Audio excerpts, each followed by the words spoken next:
Before we dig into the digital payments, let's talk more about what we are currently living at our societies now. So now societies are barely using cash, and governments as well pushing towards cashless societies and so on. So we perform every transaction either online or offline with just our cards. If you want to go shopping or go buy whatever, you just leave any cash or actually just go with your card. So to understand what actually happens between the parties that takes the money from your bank to the relevant party, which would be the merchant, we need to understand a couple of concepts. Let's first agree that we will have three parties at this transaction. The first party is the acquirer bank, which would be the merchant's bank, the merchant you buy from. The second party is the network or the card network, which at most cases or most commonly used Visa or MasterCard. And the third party is your or my issuer bank, the bank who issued me this card I'm paying with to buy something. The merchant will take my card and swipe it to the Visa or the POS machine.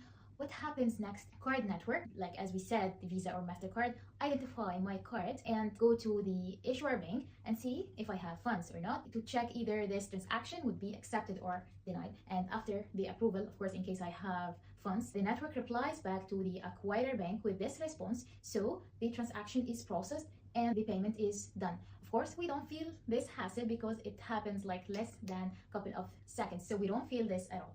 But have we thought about the idea, does there is actually moving money between my bank and the acquirer bank? The answer would be no, they don't physically move money, or at least instantly they do not do that. So what happens is there is a ledger or something like a note that stores the transactions with its details, like for example with the date and the transaction amount, with my ID or with my card that I paid X amount from the store to another one. So this would apply to any transaction happen online. So at this ledger, we will find all transactions are stored with their details, because there won't be actually physical exchange of the money between the two banks. If we've thought about it, like my bank will take the money and move it to the merchant or the acquirer bank. No, that's not the case. Yes, at some point they settle and see if this bank owes this one, they settle the money together. But at the daily transactions, no, that does not happen. So to recap things, we will have the three parties and everything is stored at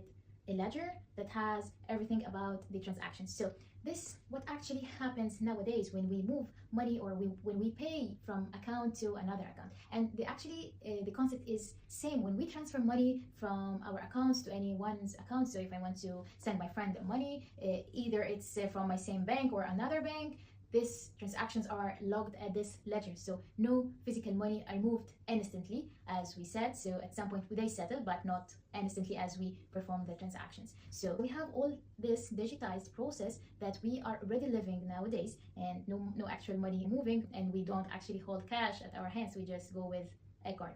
So this is the digitization we already live in.